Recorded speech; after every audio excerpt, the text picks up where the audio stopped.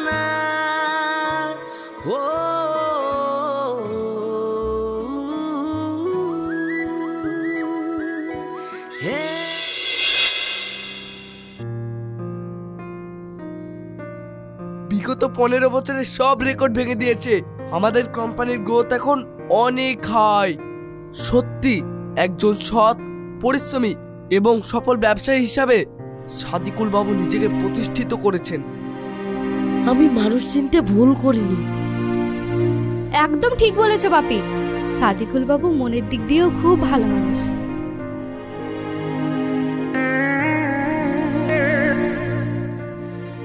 তুই ঠিক বলেছিস, ওকে আর ছাড়া যাবে না, ওকে বাধার ব্যবস্থা করতে হবে।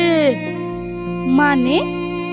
যাতে ও বাড়ি থেকে না যেতে পারে তার একটা ব্যবস্থা করতেই হবে।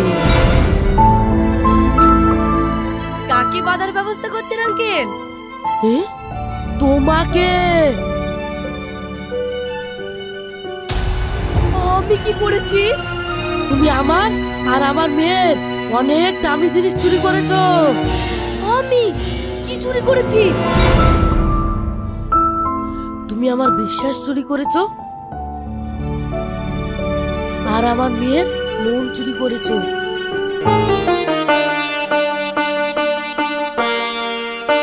তাহলে তো বাপি এর শাস্তি ওনাকে পেতেই হবে। শাস্তি তো পেতেই হবে। ম্যানেজার বাবু, বিয়ের কাজ জামানোর ব্যবস্থা করুন। সামনে মাসে আমার মেয়ে সারার সাথে সাদিকুলের বিয়ে দিয়ে দেব। আমি আজই সব ব্যবস্থা করছি। Congratulation mister Sadikul. Thank you. আরে ঈশান বাবু যে। আরে ম্যাডাম, কার বিয়ের কার্ড? এটা শেরফুল বাবুর মেয়ে সারার বিয়ের কার্ড। সামনের সপ্তাহে বিয়ে, আপনার আর আমার নেমন্তন্ন। ও আচ্ছা। হ্যাঁ, আপনারা অবশ্যই যাবেন কিন্তু। তা কার সাথে বিয়ে লাগলো আমাদের সারার? ওই যে আমাদের সাদিকুল বাবুর সঙ্গে। খুব ভদ্রলোক, যেমন সুন্দর আচার আচরণ তেমন দেখতেও হ্যান্ডসাম। দাঁড়ান, আপনাকে ছবি দেখাচ্ছি। এই দেখেন।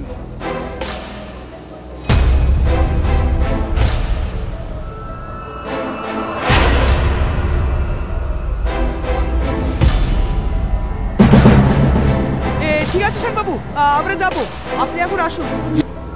ঠিক আছে।